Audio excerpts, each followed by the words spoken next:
हमारे चैनल को सब्सक्राइब करें और बेल आइकन दबाएं।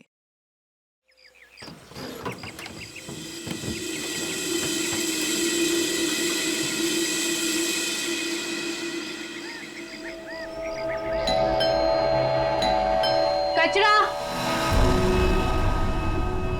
कचरा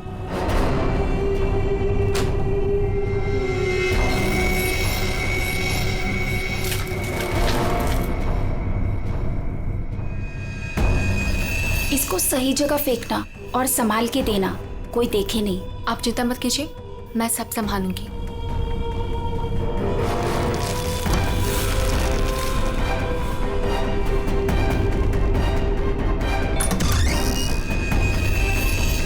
जल्दी दो। कौन है बेटा? कोई नहीं माँ, कचरा वाली थी।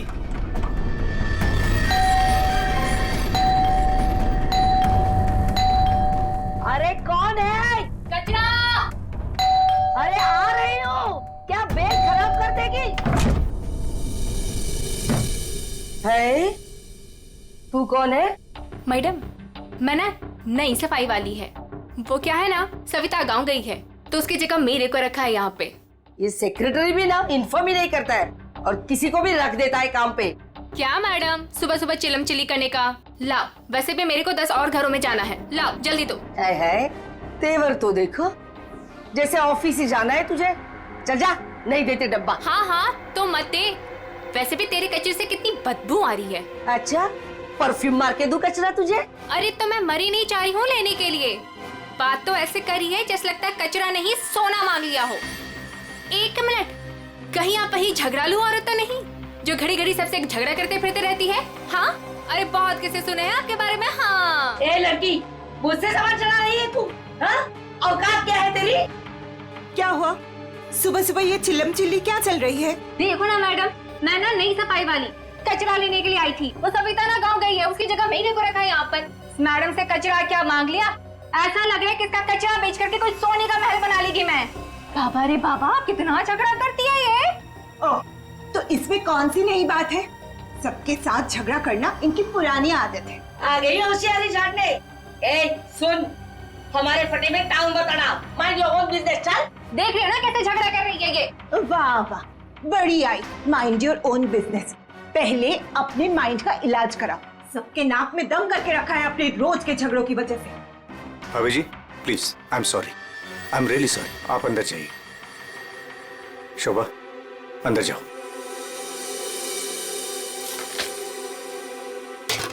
जाओ। खाली लड़ते रहती है, पता नहीं कैसी औरत है ये। आपको बीच में आने के लिए किसने बोला? हाँ, अगर आप बीच में नहीं आते थे ना तो उस रत्ना की बच्ची को देख लेती थी मैं। मुझे अंदर ले आए सो आए। आपने सॉरी बोला उसे? सॉरी बोला? अरे किससे पूछ के सॉरी बोला? हमेशा से गलत काम करते हो, हमेशा से गलत काम करते रहते हो। हाँ, सब हमारी गलती है, हमारी गलती है सब। लोग हमसे बात नहीं करते, लोग हमें देख करके दूर भाग जाते हैं, कोई हमें अपने घर में नहीं बुलाते, सब हमारी गलती है। शोभा प्लीज देखो, शोभा इस तरह से बात बात में लोगों के साथ झगड़ा करना बंद कर दो।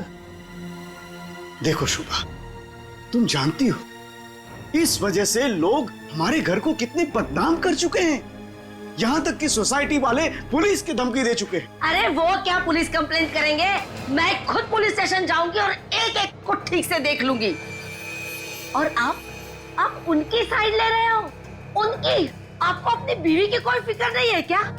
हाँ, मैं तो हूँ ही ऐसी, झगड़ालू हूँ। मैंने सबकी नींद हराम करके रखी है। और ये बिल्डिंग वाले, ये तो संत महात्मा है ना। बहू, वो लोग भी गलत हो सकते हैं, लेकिन लोगों से बात करने का एक अलग ही तरीका होता है। आइए आइए, पधारिए। अरे मैं तो वही सोच रही थी कि अब तक आप कैसे नहीं पधारी अपने लाडले की तरफदारी करने के लिए। देखिए माँ जी, एक तो वैसे भी इन्होंने आपको मेरे मत्थे मड़ा है, वो भी मुझसे पूछे बिना। मेहमान बनकर आई हो तो मेहमान बनकर रहो घर में। शोभा, माँ से इस तरह से बात नहीं किया करते। तो आप कहो ना अपनी माँ से कि मुझसे बात ही ना करे। अरे पूरा दिन इनकी सेवा करती रहती हूँ, फिर भी ये सब सुनना पड़ता है। बस मॉम बस, सुबह सुबह दिमाग खराब करके रख दिया है। और अब दादी और डैड से कैसे बात कर रहे हो? क्या ये घर दादी का नहीं है? चुप कर, बदतमीज लड़की। बड़ों के बीच में बात करने से अच्छा है कि तुम अपनी पढ़ाई करो। पर तुम कहाँ पढ़ाई करती हो? पूरा दिन इस मोबाइल और लैपटॉप में घुसी रहती हो। ये किसकी फोटो है? कौन है ये लड़का? तेरा बॉयफ्रेंड तो नहीं है? मॉम, जैसे अभी आपने बताया ना कि मैं आपके मामले में इंटरफेयर ना करूं, वैसे आप मेरे मामले में इंटरफेयर ना करें तो अच्छा होगा। बदतमीज लड़की, मुझसे जबान लड़ा रही है तू? बड़ों से बात करने का तमीज नहीं है तुझे? अगर मुझसे जबान लड़ाई ना तो याद रखना। हाँ, क्या कर लोगे आप? हाँ, क्या कर लोगे? जैसे भैया को इस घर से निकाल दिया, वैसे मुझे भी निकाल दोगे? हाँ काव्या! माँ, शोभा, बस बहुत हो गया। ऐसे किसी जवान लड़की से बर्ताव नहीं किया जाता। माँ, तुम्हें मंदिर जाने में देर हो रहा है ना? चलो मैं तुम्हें मंदिर छोड़ देता हूँ। काव्या, तुम्हें कॉलेज जाना है ना? चलो मैं तुम्हें ड्रॉप करता हूँ। चलो जल्दी चलो। तुझे तो मैं देख ही लूंगी। बहुत बदतमीज होने लगी है आजकल।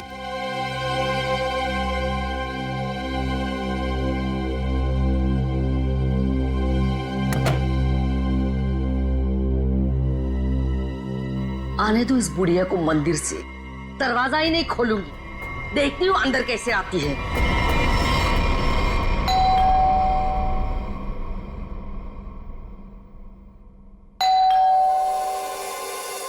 शोभा, दरवाजा क्यों नहीं खोल रही हो? शोभा, क्या हुआ माँ जी? आपने शोभा को कहीं जाते हुए देखा है क्या? क्या हुआ माँ जी? रचना, तूने शोभा को कहीं देखा है क्या? माँ जी, मेरे इतने भी बुरे दिन नहीं है कि मैं उनको देखूं। पता नहीं उसमें भी उनको कोई प्रॉब्लम हो जाए। पर हुआ क्या? शोभा दरवाजा नहीं खोल रही है। अब सर आप जाके सेक्रेटरी को बुला के लाइए ना प्लीज। अभी बुलाता हूँ। शायद वो बाथरूम में नहा रही हो। इतनी देर से नहा रही है? शायद अपना पाप धो रही होगी। माँ जी, आपके पास घर की दूसरी चाबी होगी ना? नहीं है। एक मिनट माँ जी, मैं आपके बेटे मनीष को फोन करता हूँ। हटिए हटिए।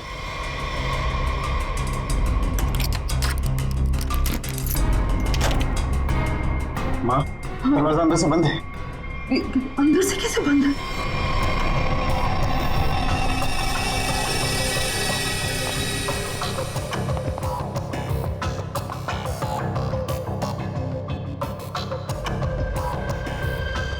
सर, घाव काफी गहरा है। लगता है किसी भारी चीज से वार किया गया।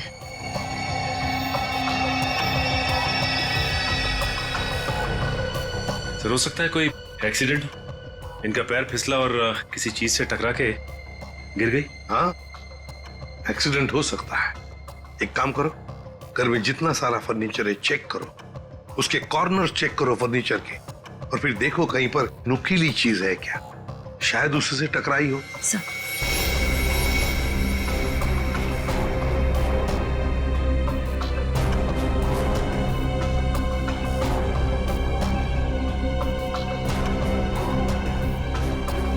सर। हाँ निखिल। सर, टूटा हुआ बांस और सर इस पे खून भी लगा हुआ है। हाँ, लगता है खूनी ने ये बांस बेचारी शोभा के सिर के पीछे मारा है इससे जोर से, और फिर शायद शोभा अपनी जान बचाते बचाते यहाँ से बाहर गई, गिर गई और फिर दम तोड़ दिया होगा। लेकिन सर, दरवाजा तो अंदर से बंद था, कुंडी लगी हुई थी, तो फिर खूनी घर से बाहर गया कैसे होगा? सर, हो सकता है बालकनी से चला गया। नहीं निखिल, इतनी ऊंचाई से कोई बाहर जा ही नहीं सकता है। सर, घर के बाहर सीसीटीवी कैमरा लगा हुआ। बस तो फिर वो सीसीटीवी कैमरा का फुटेज और लॉबी के सीसीटीवी कैमरा का फुटेज सब देख लेते हैं।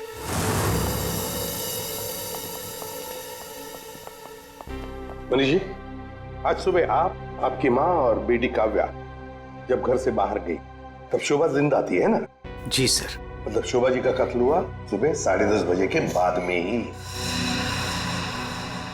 पर काव्या, तुम 11 बजे कॉलेज से वापस क्यों आ गई थी? देखो, चुप रहने का कोई फायदा नहीं है। हमने लॉबी के सीसीटीवी फुटेज में देख लिया है। तुम ठीक 11 बजे बिल्डिंग में अंदर आई थी। काव्या, तुम कॉलेज नहीं गई?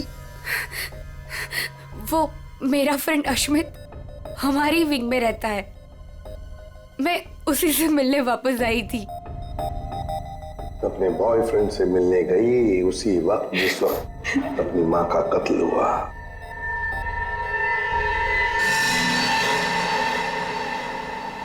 तुम कौन हो? मैं रितेश। रितेश, आपका बेटा? जी सर। पर तुम तो घर छोड़कर चले गए थे। जी वो मैं घर छोड़कर नहीं गया था, मुझे इनकी पत्नी ने घर से निकाल दिया था।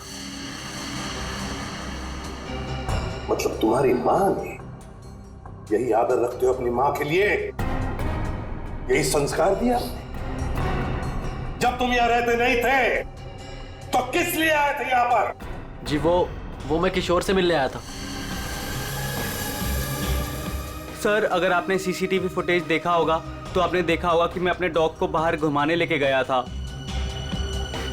क्या बात है किशोर, जब ये रितेश तुम्हारे घर पे तुमसे मिलने आया तो तुम अपने घर से बाहर कुत्ता घुमाने निकल गए? हाँ सर, वो हमेशा आता जाता रहता है, पर इसमें प्रॉब्लम क्या है? प्रॉब्लम है, शोभा जी का कत्ल हुआ है, समझे? चलो तुम सबकी बातें मान ली, बच्चे बिल्डिंग में आए अपने दोस्तों से मिलने, मगर घर नहीं गए। बिल्डिंग के अंदर बाहर लोग आते जाते रहे, और शोभा जी के घर के बाहर कोई नहीं आया। काश अगर कोई भी, एक भी शोभा जी से मिलने जाता तो शायद आज बेचारी मासूम शोभा बच जाती।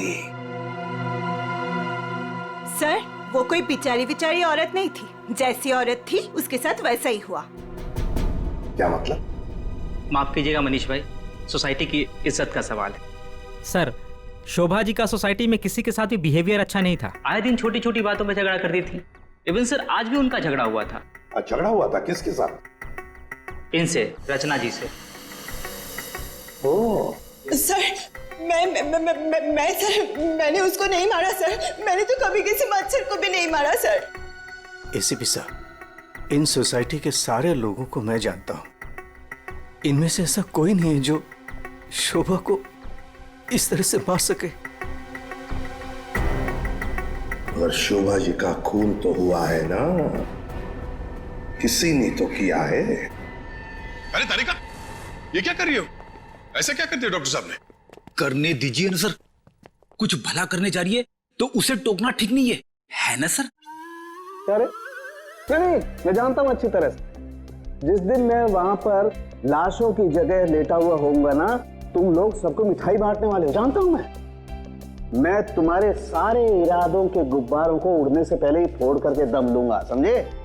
हमारी वजह से आप बच गए सालू के साहब, वरना तारिका ने तो आपका सर फोड़ ही दिया था। अरे मैं तो सिर्फ इनायत कर रही थी। अच्छा, सालू के साहब का सर फोड़ने का? जी नहीं, इस औरत के सर पे किस चीज से बहुत जोर से मारा गया है जिससे इसकी मौत हो गई, ये पता लगाने के लिए। देख सालुंखे, किस चीज से मारा ये तो हमें पता है, यही मर्डर वेपन है। हाँ, इस पे तो हमें इनका खून भी मिला था जो उस वक्त तक सूखा भी नहीं था। ये लो, बहुत बढ़िया। हाँ? जो भी वहां पर मिला उस पर भरोसा करके आगे सीधे आना, कमाल है, बिना अपना दिमाग लड़ाए। तारिका, कई बार मैं सोचता हूँ अगर हम नहीं होते तो इन लोगों का बेचारों का होता क्या है? ये बात हमें क्राइम सीन पर मिला है, अगर इससे नहीं मारा गया तो फिर इस पर खून कहां से आ गया? क्या अपने आप छल के आ गया है? ये मैं नहीं जानता हूँ, लेकिन हाँ ये मैं जरूर जानता हूँ कि ये मर्डर वेपन नहीं। डॉक्टर साहब, आप इतने कॉन्फिडेंस के साथ कैसे कह सकते हैं? हाँ, अब आए पॉइंट पर। तो सुनो, इस औरत की मौत हुई है खोपड़ी की हड्डी टूट जाने की वजह से, और हड्डी टूटी नहीं, चकनाचूर हो गई। और ऐसा तभी हो सकता है जब जबरदस्त तरीके से इस पर वार किया गया, बहुत ज्यादा इंपैक्ट की जरूरत होती है।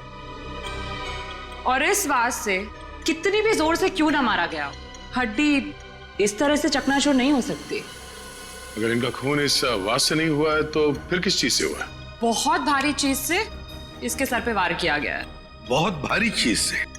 तो फिर सालुंखे, हमें वहां क्राइम सीन पर इसके अलावा और कोई भारी चीज नहीं मिली, समझे?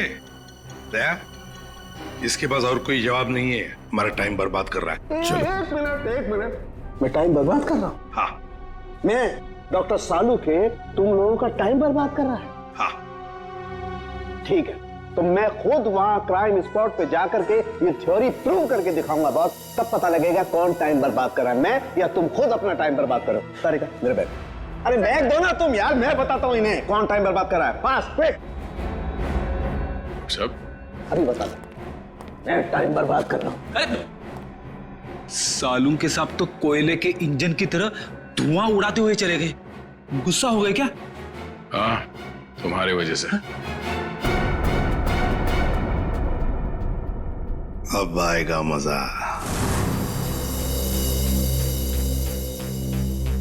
सब कुछ ढूंढ लिया, आप क्या ढूंढेंगे? अपना सर ढूंढो। कहा था ना यार तुमसे, कोई भारी चीज से मारा गया तो भारी चीज ढूंढो ना प्लीज। साहब, क्या लगता है इससे मारा होगा? सर, सर क्या इससे मारा होगा? नहीं, इससे नहीं हो सकता। सर, ये देखिए सर, काफी भारी है सर, इससे मारा होगा। सर पे मार के देखो, अगर सर खुल जाएगा तो मान लो। आपके सर पे कैसे मार? शट अप यार, सालू की क्यों टाइम बर्बाद कर रहा है हमारा तू? बॉस प्लीज मुझे ढूंढने दो ना। एक काम करो, आप लोग बैठो, मैं जरा ढूंढता हूँ प्लीज।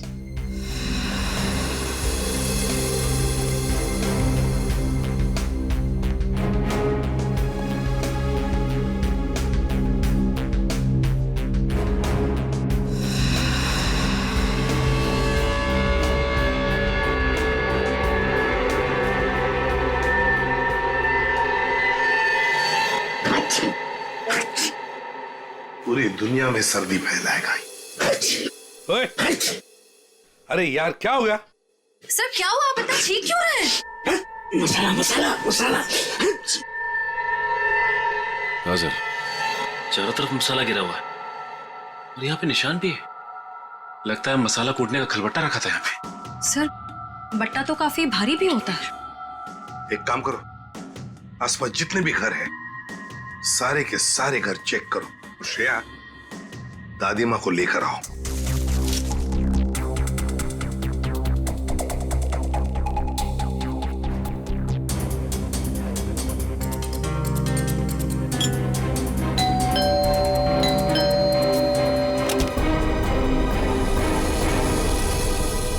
आप लोग?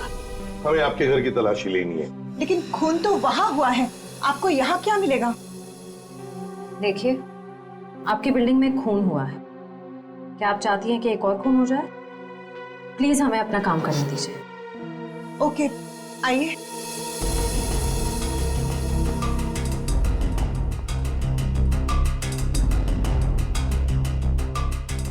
शोभा भी ना मरने के बाद भी मेरी पीछा नहीं छोड़ेगी।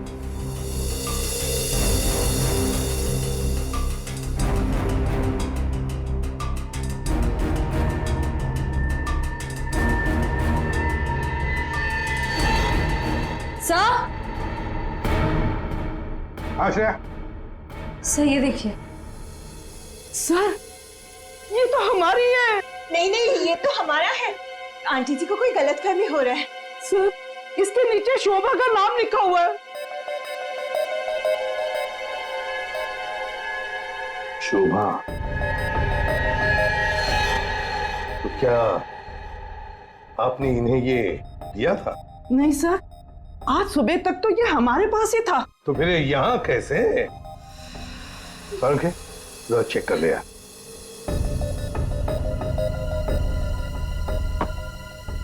वो क्या है ना सर, मैंने गुल्लू के पापा को छोले खिलाने का वादा किया था। शोभा जी तो मर ही गई थी, वो इससे क्या करती, इसलिए मैं ये लेके चली आई। मैंने कोई खून नहीं किया सर, मैं सच बोल रही हूँ सर, मैंने कोई खून नहीं किया। बॉस, इन पर तो कहीं भी खून के ट्रेसेस नहीं। खून का निशान नहीं? मतलब ये मर्डर वेपन नहीं है? मुझे लगता है शोभा ही हमें बताएगी कि उसका खून कैसे हुआ है और किसने किया।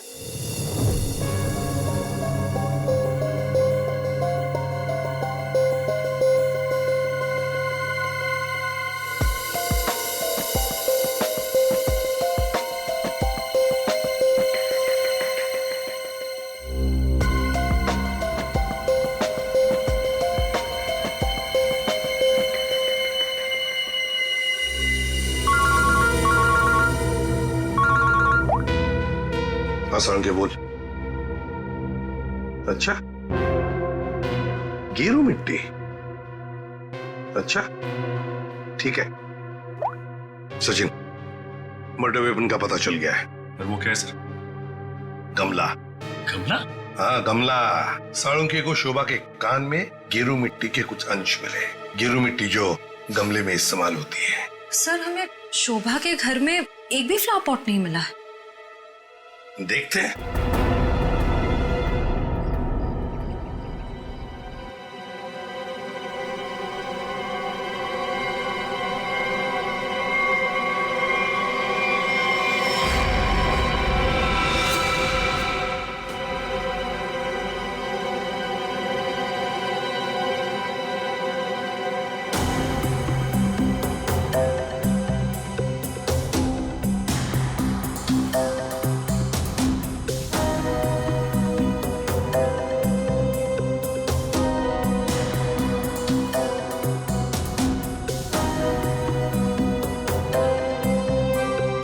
गमला यहीं पर गिरा है। पर सर गमला गया कहाँ? हो सकता है किसी ने साफ कर दिया हो ताकि कोई सुराग न बचे, लेकिन मौत हुई है इस गमले की वजह से ही। लेकिन सर ऐसा कैसे हो सकता है? घर के बाहर लगे सीसीटीवी फुटेज में तो हमने किसी को कमरे के अंदर जाते देखा नहीं। तो फिर शोभा जी के सर पे गमला मारा किसने होगा? वही तो समझ में नहीं आ रहा है सचिन कि गमला मारा किसने, और फिर इतने जोर से मारा है कि किसी इंसान की जान ही चली जाए। हाँ सर, सवाल ये भी है कि बंद कमरे से खूनी बाहर गया कैसे? जमीन चीर के या आसमान फाड़ के? जमीन चीर के तो नहीं निखिल, जमीन चीर के नहीं, आया होगा तो आसमान फाड़ के ही। 1 2 3 4 5 6 7वीं मंजिल पर शोभा जी रहती है। वो रही उसकी बालकनी, और बिल्कुल उसी के ऊपर है 8वें मंजिल की बालकनी। चलो चलकर देखते हैं।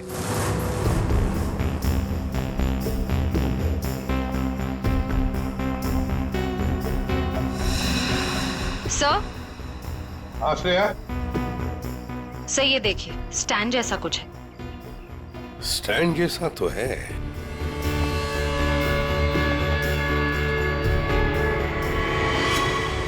इस गमले का ही स्टैंड है। गमला इसी स्टैंड पर था। ये देखो, यहाँ से गमला यूं धक्का मार के नीचे फेंका गया। ये फ्लैट किसका है? सर किसी एनआरआई का है, और बिल्डिंग का सेक्रेटरी होने के नाते इसकी चाबी सिर्फ मेरे पास ही रहती है सर।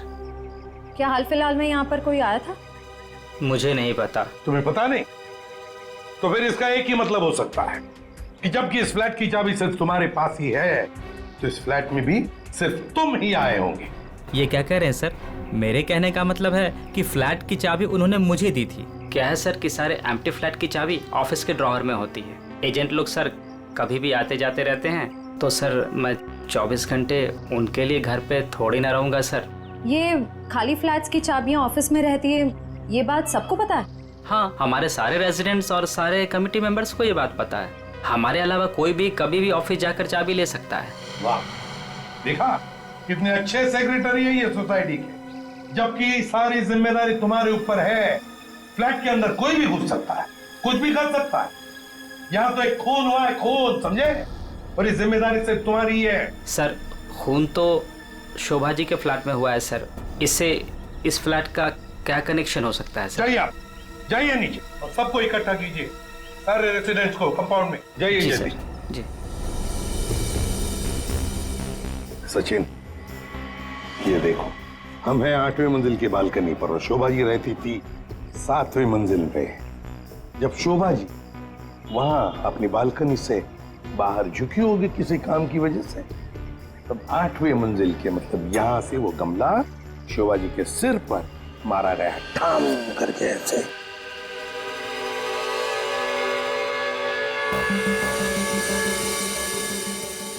भगवान का लाख लाख शुक्र है, वरना आज तो मसाला कूटने के चक्कर में मेरी कुटाई हो जाती उन सीआईडी वालों के हाथों। इसीलिए छोले को मारो गोली, ये लौकी खिला दूंगी गुल्लू के पापा को।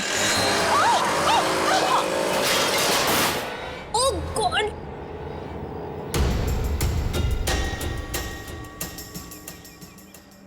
ये क्या किया? आज तो शायद लॉ की भी नसीब में नहीं है। एक्सक्यूज मी, हाँ गलती आपकी है। एक तो आप मेरे बीचों बीच आ गई, उल्टा आप मुझे सुना रही हैं।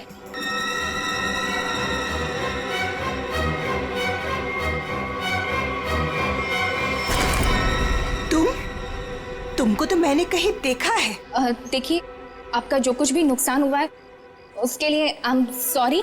मैं थोड़ी जल्दी में हूँ। रुक रुक, तुम वही सफाई करने वाली हो ना?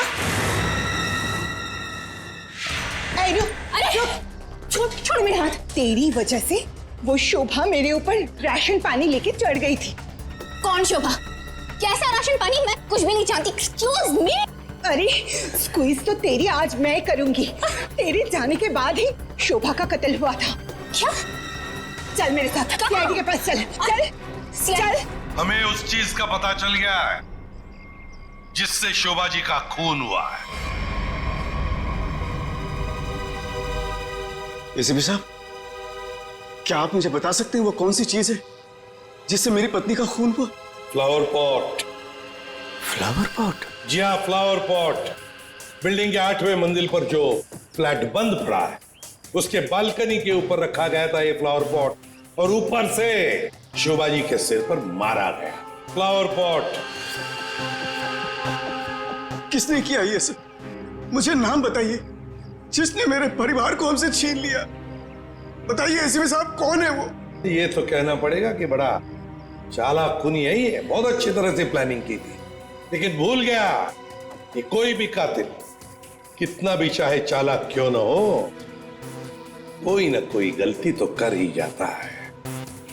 जानना चाहते हो कौन है वो खूनी?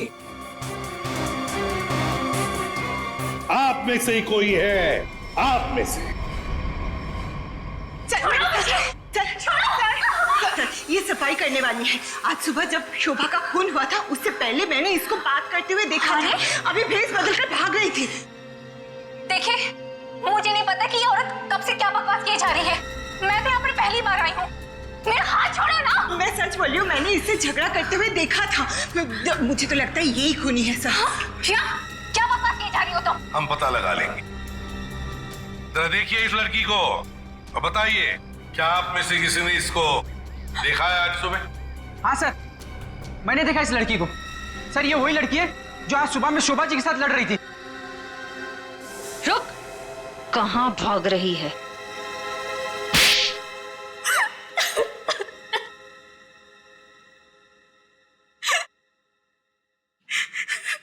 ये सब रोना धोना बंद करो और बताओ कौन कौन है इसके पीछे। तुम्हारे अकेली का काम नहीं है ये। बताओ जल्दी। कौन कौन मिला हुआ है तुम्हारे साथ इस काम में? हाँ? क्यों खून किया शोभा का? खून? नहीं नहीं सर, मैंने कोई खून नहीं किया। मुझे कुछ नहीं पता, मैं सच कह रही हूँ। जमाना बड़ा बदल गया है सर। इतनी महंगी घड़ी और ब्रांडेड चप्पलें पहन के घूम रही है। यहाँ तो सीआईडी में ईमानदारी से काम करने के बाद पिछले 5 साल में ये वाले जूते पहन पाया हूं मैं। हाँ, सच कह रहे हो फ्रेडी। लेकिन ये है ना, मुखौटा पहनी है सफाई कामगार का, है तो कोई और ही। पूर्वी, ऐसे नहीं बताइए। हाँ, नहीं, प्लीज मैम, मुझे मत मारिए। मैं बताती हूँ, मैं सब सच बताती हूँ। दरअसल मेरे पास एक फोन कॉल आया था। कौन लोग थे मुझे नहीं पता, लेकिन वो लोग शोभा से बदला लेना चाहते थे। बदला कैसे लेना है वो सारे इंस्ट्रक्शन मुझे फोन पर बता दिए गए थे। मैंने बस उसे फॉलो किया था और कुछ नहीं किया था, खून नहीं किया था सर। एक अनजान आदमी ने तुम्हें फोन कॉल किया और तुम उसकी मदद करने के लिए तैयार हो गई? हाँ सर। ऐसी क्या दुश्मनी थी तुम्हारी शोभा से? सर, शोभा अच्छी औरत नहीं थी। वो बहुत ही घमंडी और झगड़ारू किस्म की औरत थी। सर, मैं एक स्टोर में सेल्स गर्ल का काम किया करती थी। मेरे स्टोर में आई वो एक दिन, नेल पेंट दिखाने के लिए कहा। नेल पेंट का ढक्कन जब मैं खोल रही थी तो सर गलती से वो नेल पेंट की कुछ बूंदें उसके साड़ी के पल्लू पे गिर गई थी सर। उसके बाद उसने जो हंगामा खड़ा किया, मैंने उससे माफी मांगी, मिन्नती की कि प्लीज मुझे माफ कर दीजिए, लेकिन उसने मेरी एक बात भी नहीं मानी। मैनेजर के पास चली गई सर। मैनेजर ने मुझे नौकरी से बाहर निकाल दिया। 2 महीने तक मुझे कहीं कोई नौकरी नहीं मिली। घर का किराया तो दूर, खाने तक को मेरे पास पैसे नहीं थे। मकान मालिक मेरे सिर पर चढ़ करके मुझे परेशान करने लगा, कहा कि निकलो मेरे घर से। सर, उसने मेरी पूरी जिंदगी तबाह कर दी। फिर मैंने ठान लिया था कि उस शोभा से मैं बदला जरूर लूंगी। इसलिए तुमने कानून को अपने हाथ में लेने का फैसला किया है? सर, मैं मानती हूँ कि मुझसे बहुत बड़ी गलती हो गई। प्लीज आप लोग मुझे माफ कर दीजिए, प्लीज। ये लो, सब कुछ मान लिया तो माफी मिल गई, ऐसे लगता है तुम्हें? है? तुम्हारी सजा हम कम कर सकते हैं, मगर एक शर्त पर। हाँ सर, मुझे आप लोगों की सारी शर्त मंजूर है। बताइए मुझे क्या करना होगा। तो ये बताओ कि फोन पे एग्जैक्टली क्या इंस्ट्रक्शन दिए गए थे तुम्हें? मुझे बस वो फ्लावर पॉट गिरने के बाद उसे साफ करने के लिए कहा गया था। वो फ्लावर पॉट जैसे बालकनी से शोभा के सर से टकराकर नीचे गिरा, तो मेरे पास उसे झट से साफ करके वहां से मैं निकल गई। बस यही किया था मैंने। वो फ्लावर पॉट किसने फेंका था? Flower pot? नहीं, किसी ने फेंका नहीं था। किसी ने नहीं फेंका? ये कैसे हो सकता है? कोई तो ऊपर था फेंकने वाला। नहीं सर, मैं सच कह रही हूँ, वहाँ पर कोई नहीं था। वो फ्लावर पॉट अपने आप गिरा था। कौन था ऊपर? यकीन कीजिए, मैं क्यों झूठ बोलूंगी आप लोगों से।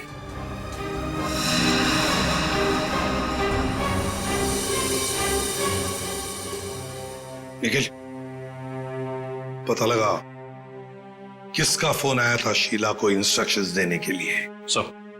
उदय, टूटे हुए फ्लावर पॉट के टुकड़े अच्छी तरह से देखो।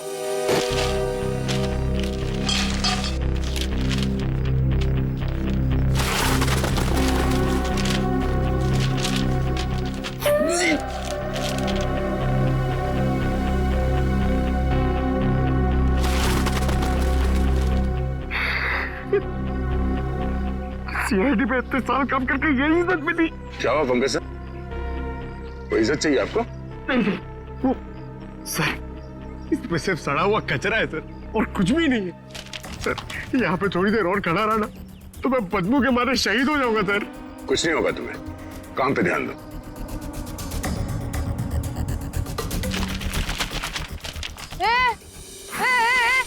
ये क्या कर रहे हो? ये मेरा इलाका है, यहाँ मैं किसी और को कब्जा जमाने नहीं दूंगी।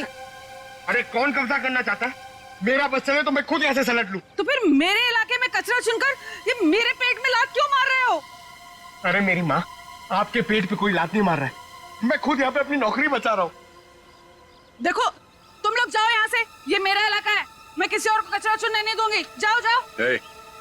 हम लोग सीआईडी से हैं और इस कचरे में सुराग ढूंढ रहे हैं। हाँ? सीआईडी? रुक रुक, देखो जरा, चलो। सर, हाँ, सर पे पैर रख के भाग गई सर। आपको थोड़ा सॉफ्ट रहना चाहिए, आपको देख के डर के भाग गई। सर वो टाइम नहीं ना, वो कचरा।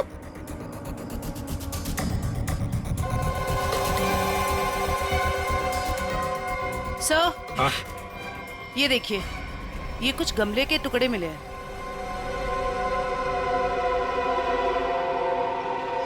अच्छा,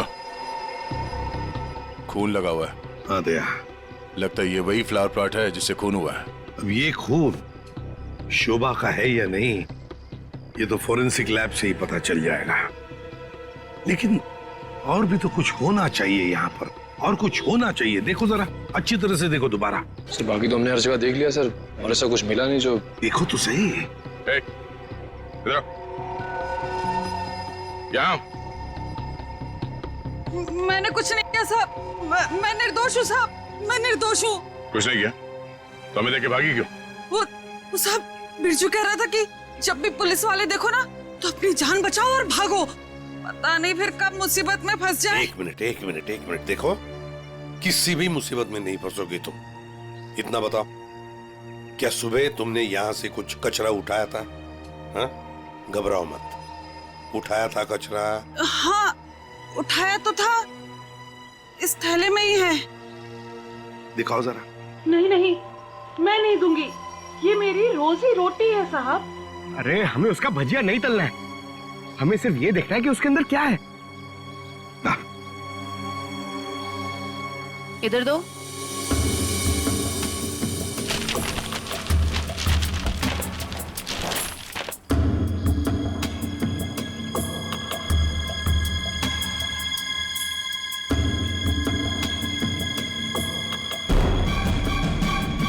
खिलौने का बॉक्स है सर, एड्रेस भी लिखा हुआ है। ओह, तो ये है खूनी।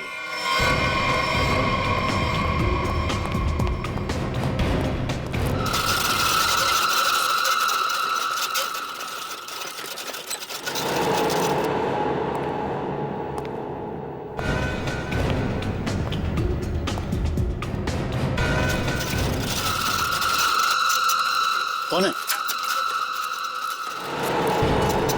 कौन है? अरे कौन है यहाँ? सामने आओ। कौन है?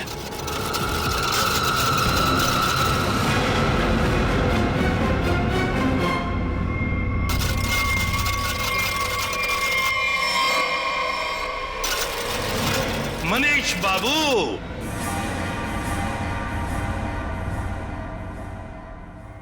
हाँ, खिलौनों के साथ बहुत खेल खेल लिए, अब ये तुम्हारा खेल खेलना खत्म। मैंने आगे रास्ता बंद है। मैंने कुछ नहीं किया। अब ये बता, शोभा को क्यों मारा तुमने? मैंने नहीं मारा, मैंने नहीं मारा।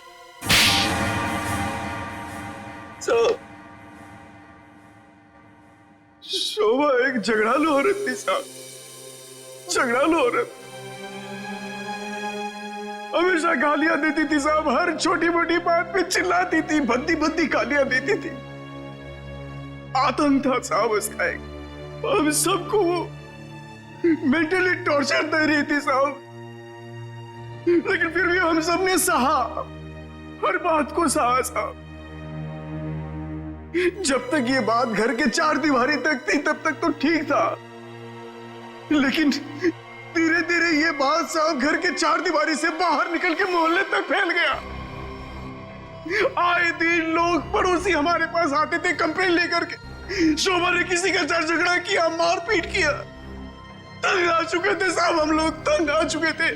फिर भी हमने शोभा को समझाने की कोशिश की, मगर वो नहीं समझती थी, नहीं समझती थी साहब। हमने तो थक के छोड़ दिया था ये सोचना कि उसे समझाना रोकना हमारे लिए मुमकिन ही नहीं है साहब। बस सिर्फ इसी वजह से तुम लोगों ने उसकी जान ले ली? तो और क्या करता, और क्या करता साहब, बताइए आप मुझे। सोसाइटी वालों ने उसे तंग आकर के हमें नोटिस दिया घर खाली करने के लिए। अगर हम घर खाली नहीं करते इस सूरत में वो हमें पुलिस की धमकी दी। अगर ऐसा था तो डिवोर्स दे देते उसे मारने की क्या जरूरत थी? उसकी भी कोशिश की थी साहब, मैंने की थी मैंने, मगर उसने मुझे धमकी दी थी कि अगर मैंने उसे डिवोर्स दिया तो वो मुझे कोर्ट में घसीट के ले जाएगी। मेरे ऊपर डोमेस्टिक वायलेंस का इल्जाम लगाकर वो मेरे ऊपर केस करने वाली थी साहब। मैं मजबूर था, कुछ नहीं कर पाया साहब। रितेश, शोभा तो तुम्हारी माँ थी ना? सर, माँ का प्यार इस दुनिया में सबसे बड़ा प्यार होता है सर, पर वो तो सिर्फ अपने आप से प्यार करती थी सर। उसकी जरूरतें, उसका घमंड सिर्फ उसके लिए ही था सर। इस वजह से जब उसे मेरे और मेरी गर्लफ्रेंड वानी के बारे में पता चला तो उसने इंसल्ट करके मुझे घर से बाहर निकाल दिया सर। और इसलिए जिस माँ ने तुम्हें जन्म दिया उसे ही मौत की नींद सुला दी तुमने, सिर्फ अपने खुशियों के लिए। हा? एक दिन रितेश मेरे पास आया एक सुझाव लेकर। उसने कहा कि पापा, अगर हमारी जिंदगी में शांति और चैन चाहिए तो शोभा की जिंदगी खत्म करनी होगी। और इसके लिए तुमने अपने पड़ोसी किशोर और नवीन की मदद ली, जो शोभा के दुश्मन थे उसके बर्ताव की वजह से। हाँ, सिर्फ इनको ही नहीं दया, इन्होंने बाकी सारे लोगों से भी कांटेक्ट किया जिनका कोई ना कोई झगड़ा था शोभा के साथ। उन सबको अपने प्लान में शामिल कर लिया, शोभा को मारने के प्लान में। शीला के बारे में तुम्हें कैसे पता चला? काव्या ने मुझे बताया उस दिन शीला और शोभा के झगड़े के बारे में, क्योंकि काव्या शोभा के साथ ही स्टोर में गई थी। तो तुम्हारे इस प्लान को अंजाम देने के लिए कोई बाहर वाला चाहिए था, और ये शीला इस काम के लिए एकदम परफेक्ट थी, और इसे शोभा से बदला लेना था, इसलिए ये भी मान गई। हैं? वैसे सारी प्लानिंग की कैसे तुम लोगों ने, बताओ जरा। नवीन ने ऑनलाइन पर ट्रॉली बुक की थी। डिलीवरी होने के बाद वो ट्रॉली और रिमोट वाणी को दिया था। वाणी पेशे से इंजीनियर है साहब। वो ट्रॉली और गमले को किस तरह से रखना है इसकी प्लानिंग उसी ने की थी, और फिर वो ट्रॉली और रिमोट लाके किशोर को दे दिया, और फिर काव्या और रितेश ने मिलकर वो गमले और ट्रॉली को ऊपर बैल्कनी में सेट कर दिया। तुम्हें कैसे पता चला कि ये शोभा बालकनी में किस वक्त आने वाली, कितने बजे?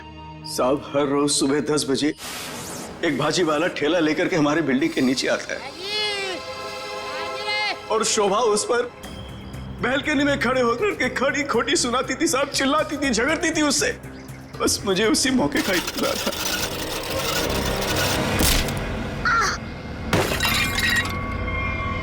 और फिर मैंने मां को फोन किया।